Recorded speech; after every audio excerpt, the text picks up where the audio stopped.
What am I gonna do for dinner? Hi guys, and all my Fave Chef 2024 fans. I'm gonna throw together an omelet. When I was a young boy, 14, 15, there was a show on TV called When French Women Cook. And it was a woman who had emigrated here from France, brought a lot of her recipes and cooking styles from, she was from La Provence, an area of France where we get the wonderful herb mix, herb de Provence, and it pairs very well with eggs. So I'm going to throw together an egg omelet, 3 eggs. And please, if you're when cooking with eggs, don't take them from the fridge and throw them right onto the stove. They get shocked, and it causes proteins to form too quickly, and that's why a lot of our omelets have brown spots. It's actually the protein is overcooked, so you'll get a little rubbery taste. So we're going to start with 3 fresh eggs that are room temperature. Whisk them. Don't forget to hydrate, it's warm. Now, when you've got them whisked,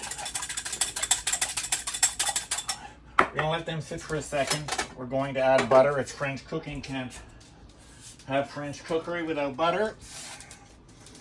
Now, to stop your butter from burning,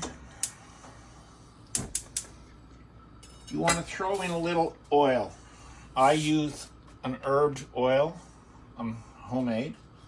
Just going to throw.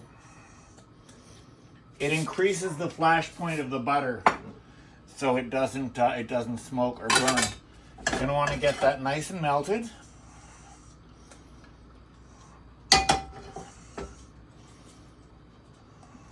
Now I'm using a non-stick pan because I'm cheating a little bit. But in the best of all possible worlds, this would have been done in a cast iron skillet.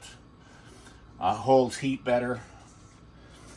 But modern cooks today, unfortunately, when we get home from work, sometimes don't have time. So, got a little bit of heavy cream. I'm going to add it to the eggs. And I've also got my herb de Provence mix here. And instead of using cheese to approximate the color, I'm using grated carrot. I've got someone in the house that has a bit of a lactose intolerance, so this makes them feel a little less like, oh, I can't have that because it's got cheese, and it gives the look. Now we're going to use some fresh cracked pepper. Now, as your omelet is setting up, the method I'm using is called a shaken omelet. So you got your pan a little hotter than normal. You're going to shake it to make your edges. And as it's heating, you're going to throw in your herbs.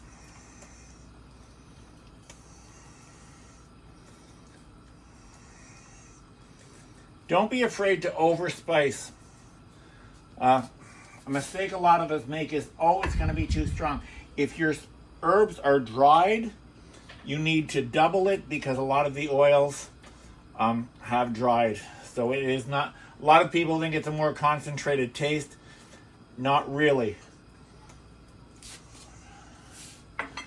So now, having done that, we're going to let this firm up a bit. You're going to lift an edge. Make sure your heat's not too high. You don't want to burn that bottom.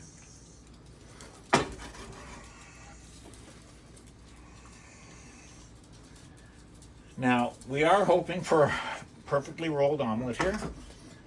Let's add a little more of the grated carrot. It also makes this a vegetarian omelet if you do eggs and fish.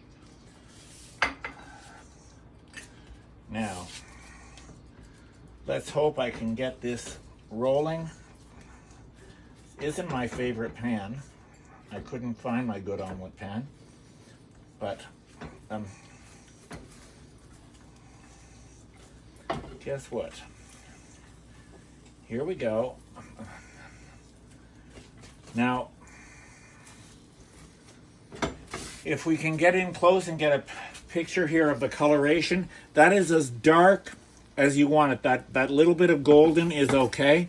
Any darker than that, and it means you're overcooking the proteins. So let me grab a plate.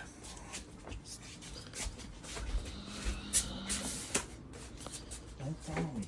Okay, let me grab a plate. Please don't look at the kitchen behind me. Maid's year off, and I can't afford a scullery. Okay, so now we're going to get this rolled onto a plate.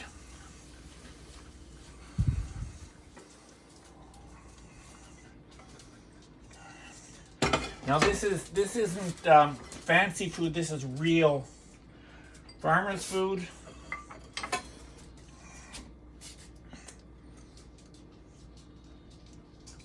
We're just going to spice the top of it, and as we say in France, bon appétit, and to your very good health.